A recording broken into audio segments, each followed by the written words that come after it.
नालासोपारा विधानसभा की विधायक राजन नाइक ने नागपुर स्थित विधान भवन में वसई विरार के कई मुद्दों को सामने रखे हैं और मांग की है कि जल्द से जल्द उन सभी मुद्दों के कार्य का शुभारंभ किया जाए ताकि जनता को रही समस्या से निजात मिल सके। आइए देखते हैं राजन नाइक विधान भवन में नालासोपारा विरार की जनता के लिए क्या क्या मांग किए हैं। अध्यक्ष महोदय, वसई विरार शहर महापालिका स्थापन 2009 मध्ये भूतपूर्व 4 नगर परिषदा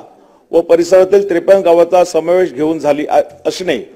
महापालिका क्षेत्राची सन 2011च्या जनगणनेनुसार 12,23,00,000 इतकी लोकसंख्या असून सध्याची अंदाजे 30 लाख इतकी लोकसंख्या झाली असल्याने बाब समोर येणे वसई विरार शहर महापालिका क्षेत्राचा नागरिकांचा विकास पाहता भविष्यात लोकसंख्या कित्येक पटीने वाढण्याची शक्यता निर्माण होणे, शहराच्या वाढत्या लोकसंख्येनुसार खासगी प्रवासी तसेच मालवाहनाच्या संख्येत मोठ्या प्रमाणात वाढ झाली असणे, परिणामी अस्तित्वातील रेल्वे ओव्हरब्रिजच्या मोठ्या प्रमाणात वाहतुकीचा ताण येत असण्याची बाब निदर्शनास येणे, ही बाब लक्षात घेऊन वसई विरार महापालिकेतर्फे मार्फत सर्वसाधारण सभा ठराव क्रमांक 19/16/4/2015 अन्वये महापालिका क्षेत्राला 4 विविध ठिकाणी रेल्वे ओव्हरब्रिज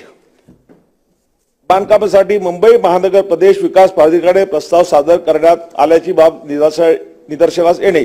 यामध्ये वसई येथील विराटनगर येथे पूर्व पश्चिम जोडणारा रेल्वे ओव्हरब्रिज,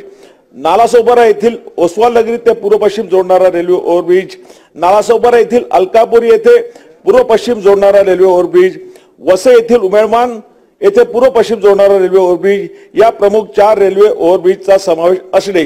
मागील अनेक वर्षांपासून या रेल्वे ओव्हरब्रिजची मंजुरी प्रलंबित असल्याने येथील नागरिकांमध्ये शासनाप्रती पसरलेले तीव्र असंतोषाची भावना लक्षात घेता सदरील 4 रेल्वे ओव्हरब्रिजला राज्य सरकारने तातडीने मंजुरी द्यावी, यासाठी मी या औचित्याच्या मुद्द्यावर सभागृहाचे लक्ष वेधत आहे। धन्यवाद।